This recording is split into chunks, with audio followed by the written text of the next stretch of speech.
Savvy STR agents. And today I'm really super excited because I'm here with Stephanie, who is our new Savvy agent in Southern California, which is so exciting. I'm really excited to learn more about the West Coast. I know there is a lot of turbulence in the market over there. And so I'm really excited to see what Stephanie has to say about ups and downs in different markets and regulation and things like that. There's so much to unpack when it comes to the West Coast. So, first and foremost, Stephanie, welcome to the Savvy team. Thank you. Thank you. Super excited to be on board. Yeah, awesome. And I'm just hanging out here in upstate New York in the Adirondacks. So sorry if I've got some weird lighting issues or anything like that. All right, cool. So Stephanie, tell us about yourself. Where are you? Who are you? What do you do? Unpack a little bit about yourself for us. Sure. So I am based out of Southern California, born and raised here.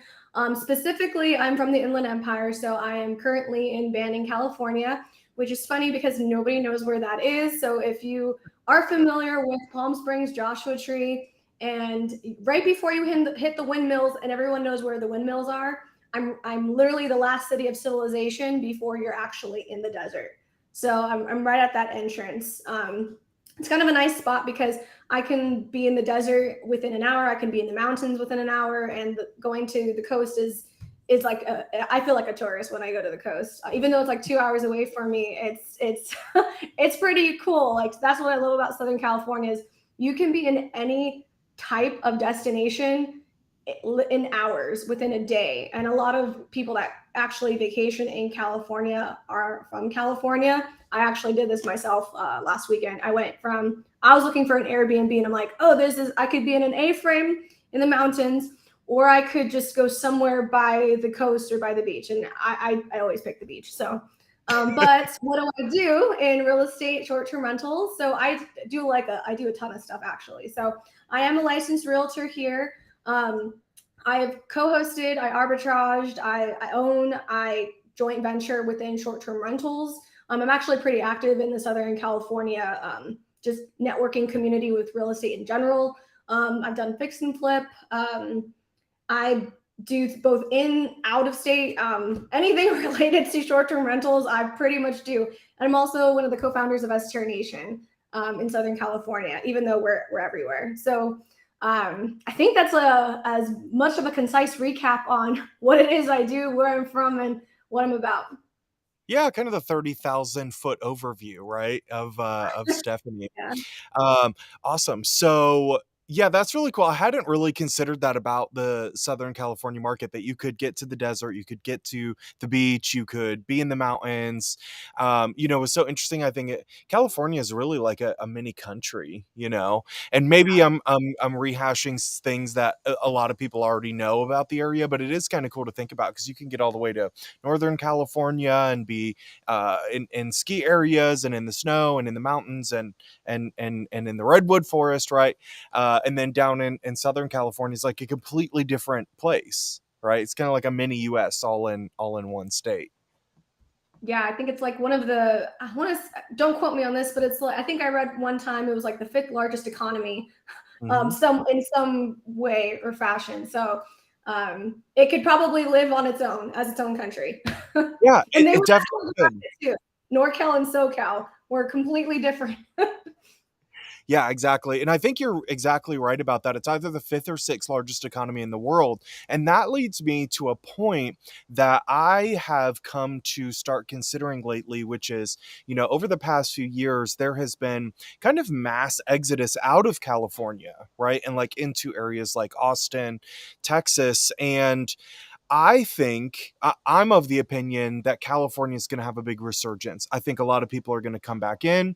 I think towns and cities and local governments are going to start taking a look and going, wow, we have too many people leaving. We need to figure out what we can do to attract those people back. And I think they're going to figure it out. Like out of anybody in the country, they're going to figure it out. California is not going to end up like a dead ghost town. It's just not. It's just too big.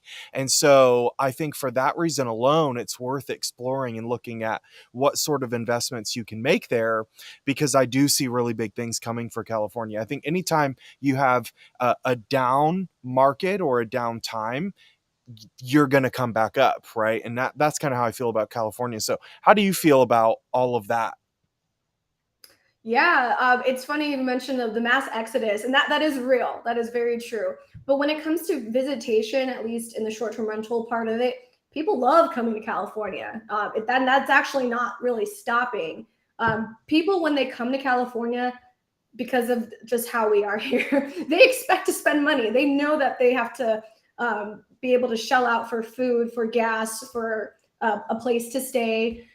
So people expect, and I guess to an advantage, a lot of people say, well, housing prices are high. And that is very, very true. They are typically much higher. But things with inflation come with it too, where people are charging more. People out here, it's just kind of a norm. Like whenever I go out of California, and I'm like, wow, these gas prices are amazing. I go to airports and I'm like, that's just like normal in California, where airports are usually much higher. So I do think, especially right now with regulations, a lot of places are figuring things out. I'm noticing that where even a place like La Quinta, which is out here in the desert, they banned short-term rentals about a little while ago. They're actually in talks of possibly reopening it. So, and that's because they're realizing, well, if it's controlled, and I think that's kind of why a lot of bans tend to happen or regulations is because people they like to control things, which without going too far into what that looks like, I think Yeah. people get the idea. It just comes with the territory of being here, but they're starting to figure things out, which is good for the industry in and of itself. So visitation isn't anything new. I just think with short-term rentals and having the housing options versus the hotels here, I do think they're going to figure it out. It's just, it takes so much time to do it. But that's good for the news for the people who actually do hang on. It's going to get better. Like, I don't see it getting that much worse at this point. I mean, things get bad, but like you said, when things go down, I mean, there's only going to be one direction they go in. And I don't think in California they're going to allow it to just keep plummeting. Yeah, exactly, exactly. So talking about regulation, so you think that areas that are regulated now, or maybe just have totally regulated short-term rentals out, are going to come up with some common sense or logical type of regulation, maybe with number of permits or something like that in an area. What about housing prices? Are you guys, from what I'm seeing and what I'm researching so far on a national level, the prices out west are really sort of starting to stabilize? Is that kind of what you're seeing? Like if people buy in now or this summer, they're already buying at the bottom, right? I mean, there's room for negotiation. That's like one thing I'm noticing is houses are sitting when I'm talking to other agents about their rental or what the houses are on the market. They're willing, and the sellers are even more willing to either help with buying down interest rates. They're willing to go a little bit down on giving some sort of concession. It's just a little bit more amenable nowadays. So I do think right now it is a good time, just because depending on which area you're going into, and that's the thing with California is there are places that are in slow season right now because it's summertime and it's wildfires. And I think we're about to get one actually close to where I live. I don't mean to laugh at that. If I don't laugh, I'll cry. So, Yeah. uh, and in other parts of California, it's peak season. So, depending on how you strategize your purchase, you could actually get a solid deal right now. Yeah, that's amazing. So what areas in Southern California make for a good investment? Oh, that's to me, this is a really hard question just because it really depends on what your purchasing power is. If you have the ability to get something over 1 million, and that's not as like you can find that everywhere. Those are easier to find nowadays, and there's less competition for those. I mean, I would pick areas like, and to kind of rewind it a little bit, a lot of people don't realize this. When you're looking for a market, in California especially, you can almost divide this into two subsets. unincorporated versus incorporated. Unincorporated is your county regulated areas versus incorporated is your city. So Mhm. a good example is San Diego. A lot of people know about San Diego. At the city level of San Diego, they have three different tiers. One of them, you in Mission Beach, you can't really like they've capped out on their permits, but you can still get a permit within San Diego, but they are limiting the number. But if you go right outside of the city and you're still within the county, that and it's unincorporated, those are actually like the better places to look at just because Mhm. they're not going to regulate it at the county level. I have yet to see really one market. I mean, that when I say regulate it, I mean like ban it. There's going to be still permits and regulations, and I think that's just something everybody has to kind of get used to. Is especially here, as long as you can get through the permitting process, you're going to be just fine. So in San Diego County, you have Fallbrook, Julian, La Mesa, El Cajon. They're county regulated, but some of those have different regulations. Like the city of La Mesa, if you had over $1 million, I would take a look at that market. They're very friendly towards short-term rentals, and it's such a Mhm. small area that um, people just don't think about it because they just think of San Diego. If you don't have as high of a price point, like over a million, Julian is a small little mountain town. It's known for apple picking. Actually, there's a few of them, and Julian is one of them. They actually like have their own cider, Julian cider. Oh, Um, cool. yeah, yeah, and people love going there during the fall time. And honestly, those type of visitors are California visitors. You're not going to get people from Ohio coming to Julian. Those are more Okay. like weekends. But if you have a price point that's a lot less than a million, and you can get a really good deal, and be okay fixing it up a little bit because these houses are mountain houses, so they do need some work. You could do well, and there's not that much competition out there because it's so small. And if you market it right, which nowadays you kind of have to, as a short-term rental operator, you can't just kind of put it on there and cross your fingers. I do That's think it does take some effort with California, but if you're willing to, get into the weeds a little bit, you'll find little gold nuggets in places people won't even want to try just because they hear the word hard and they stop. And those that are willing to go past the hard, because you just need the permit. That's all you need is the permit. And yeah. that's once you get past that, you're in operation mode. So Well, I think all short-term rentals are hard nowadays. Like, I was emailing back and forth with a client yesterday, and he was talking about. He sent me like some links of competition in Myrtle Beach, and I looked at the first couple of links that he sent me, and the point that he was trying to make was these places are empty. Well, I was looking at these properties, and they're like bare bones. They don't. These are places a block or two away from the beach. They don't offer beach towels. They don't offer beach toys. No umbrellas. No beach chairs. No nothing. It has the review is like 4.33. If I had a review of 4.33 in Asheville, I'd be kicked off the platform because almost everybody's got a 4.9 or 5. And so I think it is harder nowadays to launch an Airbnb, but it is more lucrative if you put the effort in. That's kind of how I feel about it. Like, it used to be before, you could get good returns because you're at good interest rates, and you just add up a card on Amazon and Wayfair and pay somebody $15 an hour to furnish your house, and you could move on and go to the next investment. And it's not that way anymore, I don't think. So what you're saying is there are golden nuggets to be found, and you know what they are. I mean, yes, I as both a consumer and also just a person that lives out here and just knows about it because it's something like I personally go do. Yeah, I mean, the big part is knowing if it's the county versus the city part of it. I always think if you can go to the county regulated route instead, you're going to be way better off. So again, another concrete example: Palm Springs. Everyone knows about Palm Springs; it's popular. There is a subsection within Palm Springs area that's like very, very close that is not city regulated, it's county regulated. It's called Bermuda Dunes.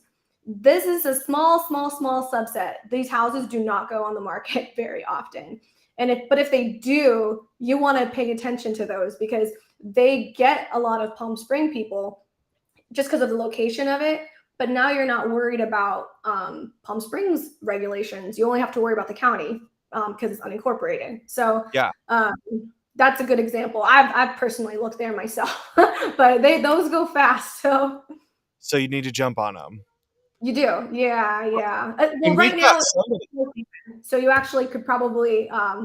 This is a good time to go by over there because people are it's slow. So Yeah, yeah, and we've got somebody, in the comments that said, "Finding an agent that personally invests where I want to invest is awesome," and that's so true. That's really, like, what we believe in at Savvy is, like, your agent needs to be invested where you are, they need to manage or have managed property where you are for other people, like, we need to know what you're going to go through before you go through it to be able to advise you the right way. And so that's one reason I'm so excited to have Stephanie on the team. And I looked up some stats real quick right here on California travel. Um, Keep in mind that the number I'm about to give you is for total visitor spending, not on short-term rentals, not short-term rental spending, but total visitor spending was an easy stat I could find. So total visitor travel spending reached $134 billion dollars in 2022, which was an increase of 32% over 2021. And the total spending for California is forecasted to grow to 155 billion dollars this year in 2023. We're halfway there, surpassing 2019 numbers by over $11 billion. So everybody out there that's saying travel is going back to 2019 numbers, sure, it's going back, but it's already getting past those numbers. So you've got an area where there's probably not a lot of growth in the number of listings for short-term rentals because it is hard to get a listing, right, to go live in Southern California. But if you can, it seems like it would be well worth it, because if you've got an area that's growing and people are spending more money and more people are coming, and you've got a product that people can't replicate, there's a really high barrier to entry to get into Southern California, right? I think is kind of what you're saying. If you can get past that barrier to entry, you're really well protected from additional regulation or oversaturation or having more competitors come into the market. I think for me, that's kind of what the areas that I'm looking for right now. I want to be in an area where it's harder to get into. If you're in an area that's real easy to get into, you can expect everybody else to be there tomorrow too. yeah, that's very true. That's all. I agree with that. I'm finding that the people, it's a barrier to where those that aren't truly serious about doing this, they won't, and they'll go elsewhere. But for those that are, they're going to be just fine because they'll have this. The barrier to entry is going to be there, and once you get past it and you're in, and then some, you'll be fine. And I always notice that the people that are grandfathered into places tend to be they don't get as they don't get hit, unlike the people who are new. So in some Yeah. ways, once you kind of get in, you can breathe a lot easier because people like in La Quinta, those people with the permits that had this like long before they actually did the ban, they're renewing it just fine because the city allows it. So Yeah. they just don't want it to overrun. I think is usually the big thing with regulations, but now it's more like, can permits be transferred? What's the cap of those permits? Like Yucca Valley is a good example. There was a moratorium about a year and a half, almost 2 years ago, where everyone was tripping out because nobody could get a permit. But now I actually called not too long ago. Their permits there's like 50 or 60 left, but you can transfer a permit. Hmm. Back then, during that moratorium, people were scared that they would ban it forever. And Yeah. Yucca Valley is only one area of the Joshua Tree area. So, yeah. Love to see that. That's what happens in North Carolina too. Every town that has ever banned short-term rentals, they allow the transfer of permits later because they don't want to devalue the real estate. They just don't want to overrun the town full of short-term rentals, which makes sense. So I look forward to regulation as long as I know that's what's coming, like that they're not going to ban, I'm not going to be shut down tomorrow. I'm going to be grandfathered in and I'll be able to transfer my permit. In fact, that makes my place a lot more valuable. So I'm like waiting for it to happen. I want it to happen. So yeah, overregulation doesn't scare me too much. If somebody that asked which areas do you focus on in SoCal, so tell us, where are you invested? Where should investors be looking at? Like what towns and cities, or is it general areas? Is it by the beach? Is it by the mountains? Like where can the best investments be found? Let's say, from 500,000, a million, and 1.5 million, if we wanted to break it down into three price tiers. Sure. So, for me, myself, and I am actually looking. I'm kind of looking more at a two things. One is an S tier venue. So I'm actually looking in um, Cherry Valley, Oak Glen, Fallbrook area for something that I can make more in a venue way. So that's a little bit different, but those are popular in those areas. And there's not a lot of them. And I personally, if you can get into one, and those are going to be priced a lot more, over a million, you're going to do great. I talked to venues just to do comparables, and they're always booked out because there's just not that many of them. Yeah. Areas I'm also looking at, I'm actually trying to look for something in Murrieta. If you don't know where Murrieta is, it's close to Temecula, which is wine country out here. Temecula city does not allow short-term rentals, but the county side does, except there is a moratorium that will be lifted in September for the county side of Temecula. So Murrieta is a really good option because it's really, really close by. Not many people really know about it too much. And so the price points are a lot more affordable. We're talking definitely less than a million. I probably say less than 800,000 in that market. And you have Hmm. the ability to also have it as an STR for tourist people versus if you wanted to flip a switch, it's still in an area where it's a city. It's more city like than vacation like, but it has that vacation component that you could easily tack on. Um, where's another good spot? If you have over a million, I mean, you really can't go wrong with the beaches here. Yeah. It's insane. They're regulated, but I mean, once you're passed through, it's insane what people are willing to come and visit because people love. I mean, California is known for the coastline, so Yeah. if you were able to do that, I would go towards. Let me see which parts of the coastline. I would say somewhere between um, right around Newport and then going a little south towards San Diego. Yep. Those regulations do change with those permit caps, so it's something to keep an eye on. Yeah. I What think about what like Joshua Tree area? What's going on with short-term rentals in that area in Coachella Valley? Oh, good question. So with Joshua Tree, if you're able to get in the areas that are higher occupancy, so we're talking like 5 bedrooms plus, those Mm. and you have those do better just because there's so many. When people think of saturation, they're thinking of 1 bedroom, 2 bedrooms, because there's just a ton of them there. It is easier for couples to go and travel to, but the people that want to go to Joshua Tree, I mean, I was a consumer for this myself. I went there for a women's retreat once. Yeah. And so it was a group of us. So groups do love to go, especially LA people. They love Joshua Tree. If you're from LA, you know what I mean. Because it's like that just that desert vibe that everyone likes. If you're willing with Joshua Tree, you have to be willing to really dress it up to the nines. Just Mhm. because amenities, like this is a staycation area. There is the national park, which everyone goes to for hiking, for climbing, for stuff like that. But people will go there just to hang out. And so Mhm. I do think with that market, you do have to be willing to make this house or property like a compound. And if you feel comfortable, and I say that because not everybody is willing to put the extra effort into Yeah. going almost like shoot for over the top, and that's where you want to be. um, you can get solid deals out there if you're willing to do a rehab, is one thing. Yeah. Just because the price points are actually not bad, it's just you're gonna have to. It's gonna be a lot. It's not gonna be turnkey unless you're finding something that is turnkey. There's actually one out there right now that's 1.25. I think I actually shared it with the group on Emerson Avenue. Hmm. If you're interested in that property, I mean, they rehabbed it, they decked it out. There, that pool is huge. I've been to that property. If you want the video walkthrough, guys, just let me know, DM me because I'll be happy to give it to you.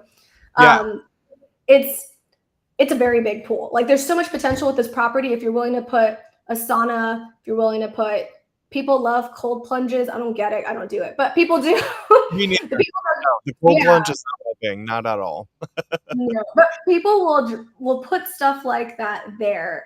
That property will do well. I actually talked to the maintenance person too. So I got like the down low of like, good things, bad things.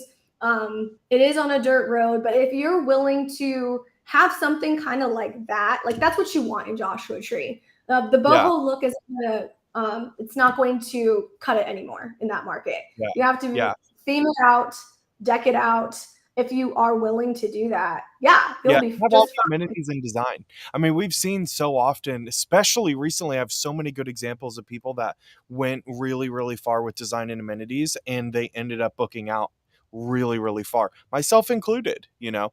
And I'm looking at some data right now. So, June of 2022, there were 13,600 nights booked in Joshua Tree, and June of 2023 were 16,200. So 3,000 more nights booked from 2022 to 2023. Now, here's what's really interesting, I think. I love looking at both of these metrics side by side, which is like, are more nights booked, is more revenue being spent versus how many new listings are being added. So if you look at 4 quarters ago, there were 1,330 active rentals in Joshua Tree. And if you look at just the previous quarter, quarter one of 23, there were 1,392. So from 1330 to 1,392. Very, very little growth in the last quarter. And in the last year, in the last 4 quarters, in fact, in the last quarter, it's negative 1% quarterly growth. So it went from over 1,400 rentals and came back down under 1,300, and so right under 1,400. So you've got more nights being booked, less rentals in the area. So for me, that's just an upward trajectory. And if we take a look at revenue, June revenue for homes was 4.6 million. Last year was 4 million. So you have more revenue, more nights being booked over less listings. So for me, that's a winner right there to take a look at. Yeah, yeah. I don't. The visitation in Joshua Tree isn't going down. If anything, there's way more improvement for it to go up, just because there's so much dang space and potential over there, and people are seeing it more. The difference now I find with the short-term rental part of it is, the people are upping their game out there when it comes to design. Like the if you want something that's the epitome of an Instagrammable house, that's where that's Joshua Tree. So if you're willing to and get creative and have fun with it, and have the means to put that work into it, it is a solid market. It's just I find a lot of people. It depends on the type of investor that you are. I think that's probably the big thing. Yeah, yeah, yeah. Well, very cool. What else should people know about investing in short terminals in Southern California? Ah, great question. So I'll go by areas. I find that's a lot easier than a blanket statement on SoCal. If you're looking, if in let's say, let's start with we just kind of covered the desert, so we'll leave that there. If we're talking about the mountains, there's okay. So Big Bear is a big one. Everyone knows about Big Bear. It's because Yeah. it's the most mountain area you're going to get in SoCal. A lot of people travel there for skiing in winter, and they'll do biking in the summertime. What I've come to find with that particular market is here's the funny part people don't realize this. Big Bear Lake is actually a city. Big Bear City is actually unincorporated and is regulated by the county. And where Interesting. you are, yeah, it's very backwards and both the name and of itself and then the idea. So in a place like that, just FYI, because people don't realize this, Big Bear Lake, their regulations are super tight. Somebody has to be present when a guest checks in. When you get the permits, they actually go into your house and they look at it. So if you Wow. don't want to do that, but you still want to have the Big Bear, area, because a lot of people buy up there also with the component for a lifestyle. Like they want to actually make this a second home that their family can Hmm. enjoy. I think that's a good reason why you should go to Big Bear. Right. Um, and if you do, maybe don't go in the city, but maybe go towards the county, which is not that it's right there. There, you don't have to have somebody check in. You don't have they'll do an inspection, but it's exterior only. There's plenty of other parts up there: Sugarloaf, Running Springs, Arrow Bear, Green Valley. I would look more over in those parts because it'll be a little bit Yeah. cheaper than the city. And if you're going to invest up there, I would think really hard about why that area. Just because what I'm finding is expansion is very slow in up in the Yeah. mountains. It's very, very the locals really love their town. Their town. It's like it's a love hate thing. Um, I think most places are kind of like that too. So it's something good to know if you want to go up there. And if you do go up there, having a type of property that stands out. We Mhm, have A-frames here, believe it or not, in California. So I would pick something on the unique side on the structure, or mhm, have something on the interior that's just a little bit different. mhm, Um, Go a little bit further down the mountain, you have the Crestline area, which is actually an up and coming market. If mhm. you're willing to play the long game and you want to get into somewhere that's much more like cheaper, that is actually a really good market. Just because the price points there are still less than $500,000. If you Wow. know, for some of these, they're small little cabins with Lake Gregory's the attraction. It's one of those markets though where it's going to take a while for it to grow. But a lot of people say, well, what's a good up and coming market that nobody knows about? That's one of them. But Yeah, people um, want things to kind of come quick. So just FYI, if you're interested in the mountains, that's something to know. I actually have my property that I flipped was in Crestline over there, okay, and we were going to cool. keep it as a short-term rental. Yeah, we've done that too, where we bought something and we were gonna use it as a short-term rental, and, like, just going in and putting new furniture sometimes, and then depending on when you hit in the market, you end up selling for more profit than it would take you a couple years to make. Mm-hmm. Yeah, it's it's funny how Well, that works sometimes. yeah. Well, very cool. All right. Well, if anybody has any other questions for Stephanie, go ahead and post them in the comments below. She will get into the comments over the next few days if you tag her and answer all your questions about Southern California. If you're on our email list every day, you're also going to see Southern California properties on there. There's some really cool ones. There was that, I don't know, 15 bedroom or whatever you sent out the other day that was super, super cool to Oh, look yeah, at. and Lake Elsinore. Like if you wanna make real good money in California, you gotta be weird. Yeah. And there's Yeah. actually there's a lot of properties out there that are super unique like that. For those who don't know, Lake Elsinore actually allows short-term rentals, and there is an actual lake there where people go and fish and stuff. It's not a Hmm. very um, known market for short-term rentals, which makes it also a good thing if you Yeah. are trying to find a market that's not oversaturated. But this one literally has like you can be in a hut that's like from the Hobbits if you're a Lord of the Rings fan. But you can also walk two spaces over and then you're in this super modern house, and it's all in the same property, and there's even That's like a stage for a venue. So um, I'm finding that component of having some sort of commercial like part of it does well. And on as another note too, for people who aren't sure of like, well, what else can I do to get around regulations too? If you start thinking a little bit more creatively, like maybe renting it by the hour, like peer space, people Mhm. will rent these bigger homes or bigger spaces where you can't do short-term rentals by the hour.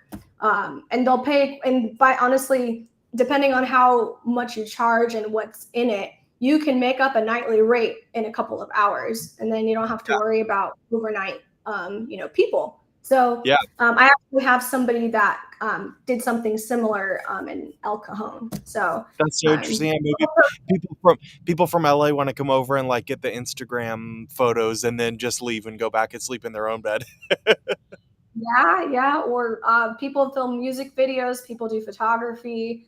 Yeah. If you allow events, which people, I mean, if you allow events at your property in a controlled way, or at least with the intention of knowing that it's going to be an event, people are willing to pay quite a bit of money to just Yeah. do an event in a bigger space that's a home. Always blows Yeah. my mind. I think that's like one of the cool parts about Southern California is there's a lot of ways besides your traditional just pure vacation tourism that you could maximize having something like a short that's dressed up as a short-term rental. Yeah, yeah, absolutely. Awesome. All right. Well, Stephanie, thank you for coming on. I really appreciate it. It's awesome to continue to get to know you more. Stephanie will go ahead and post her contact info in the bottom in the comments here. And feel free to reach out to either of us if you're interested in talking more about investing in Southern California. I know Stephanie's always up for answering questions. You don't have to be like a buyer today. Just reach out to her, reach out to me. I'll connect you with her. And Stephanie, is there a specific way that you like people to find you or follow you? Great question. Oh, thank you for someone that put my. I'll try to put my email down there, but um, Instagram, Facebook, are probably like one of the best ways to find me. Also growing more on YouTube, talking. Actually, I'm gonna do more videos on the SoCal market besides just short-term rentals in general. So I love to teach. I do the mentoring coaching for a lot of people in Southern California within STR Nation. So as both an investor and definitely as your realtor, I'd love to be able to help you. Awesome. Stephanie, everybody, thanks for joining us. See you later.